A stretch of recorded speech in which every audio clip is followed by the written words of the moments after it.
In Midnight Special, director Jeff Nichols presents an anomalous mid-sized action movie, which approaches the science fiction genre from an unconventional and somewhat understated direction. While superficially it presents a familiar premise, a regular person escorting a vulnerable but enigmatically powerful dependent from the imperious grasp of an overbearing authority, beneath the surface we believe it offers a piercing critique of modern big-budget filmmaking and the current cultural infatuation with the superhero genre, and more specifically, the prevalent practice of glorifying city destruction in the modern blockbuster. Even from a purely cosmetic perspective, it's plain to see that Midnight Special is not shying away from comparisons to other recent superhero movies. In a story about a boy with superhuman abilities that are drawn from the sun, the film casts Michael Shannon as the boy's father, who only a year before Midnight Special went into production, had played Superman nemesis General Zod in the DC Comics adaptation Man of Steel. The film even makes explicit reference to Superman in the form of a comic book that the boy Alton is reading.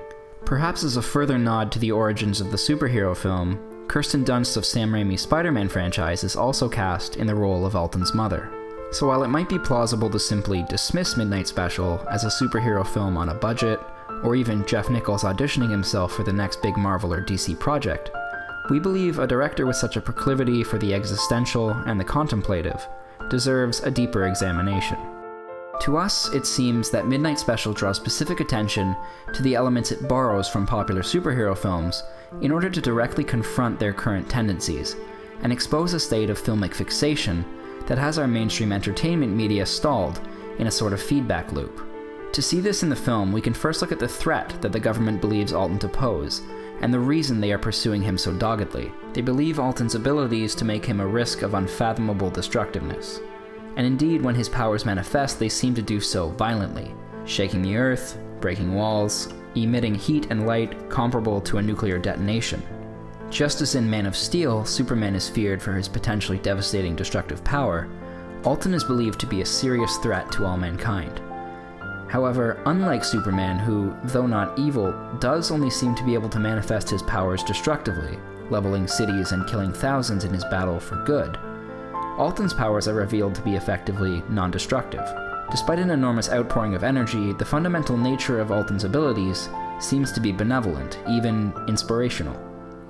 A group of devoted followers who revere him as a kind of prophet attest to experiencing an overwhelming sense of euphoria when looking into Alton's eyes, finding there a deep comfort, an enlightenment, and an escape from all their earthly woes. The film subtly reveals this experience to be highly addictive, Alton's former worshippers going to extreme lengths to reacquire him and regain access to these revelatory sensations. We can liken this to the modern mainstream cinematic infatuation with experiencing and re-experiencing our own escapist fantasies on the big screen, and the general nature of those fantasies as consistently violent and narcissistic.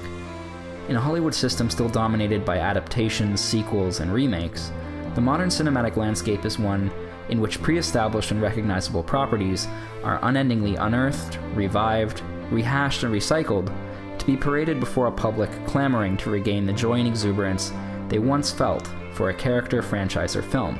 Not insignificant in this modern obsession with familiar fantasies is the tendency for those fantasies to center around large-scale acts of destruction, which allude sometimes obscurely and at times very directly to the terror attacks which took place on September 11, 2001. This type of imagery has proliferated blockbuster action films for the better part of 2 decades, and it is our assertion that in Midnight Special, that preoccupation on the part of the superhero film in particular is suggested to be hampering the genre and preventing the mainstream movie scene as a whole from moving forward. I should have never let you give him those. He's never seen a comic book in his life.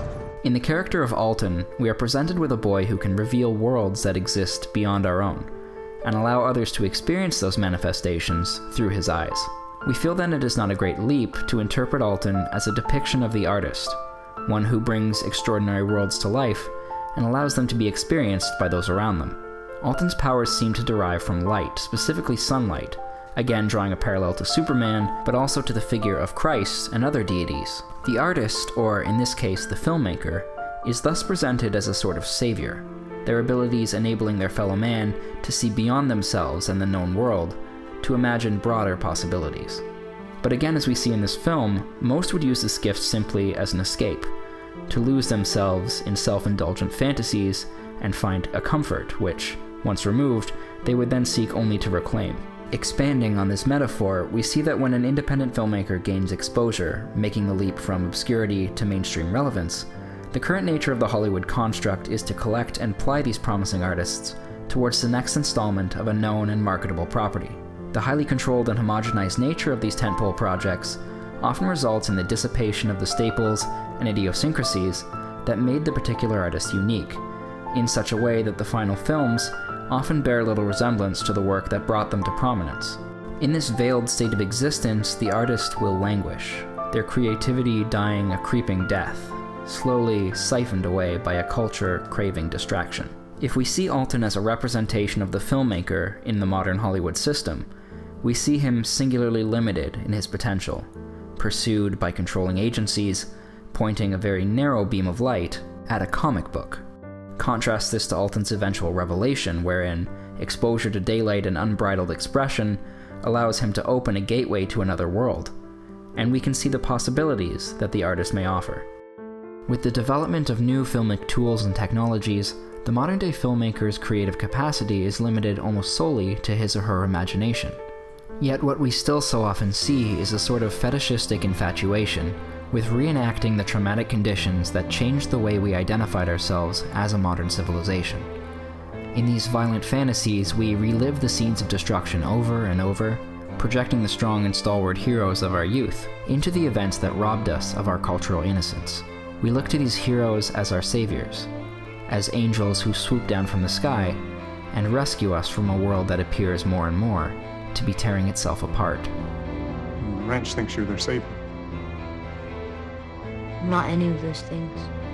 But what we see expressed in Midnight Special is a suggestion that heroes and saviors don't need to come from the sky, but can emerge from amongst ourselves. In our view, this film seems to assert that instead of destroying our world in displays of excessive disaster, perhaps we should be trying to build new worlds instead. While the plot of the film seems to be leading towards a violent altercation between the near-omnipotent Alton and the unbridled might of the military, our expectation of a cataclysmic collision is subverted, as the boy and his mother avoid confrontation altogether, and instead of wreaking havoc and destruction upon human power constructs, open our eyes to a new world that exists beyond our own. The film speaks to the possibility of a state of existence that lies above the one we currently share. By thinking and by building, we can seek to ascend to that lofty plateau, and the images we craft and the stories we tell are an integral part of that journey. If, as a culture, and indeed as a species, we remain fixated on the familiar, on simply escaping problems of the present and reliving traumas of the past, we will simply become addicts of our own illusions, ever haunted by the shadows of our own spectral projections. But if we allow ourselves to brave the unfamiliar, to shed light on new ideas and allow them to be brought to life, if we stop hiding behind walls and work instead to build towers to the sky, then someday the world on top of ours may not seem quite so far away.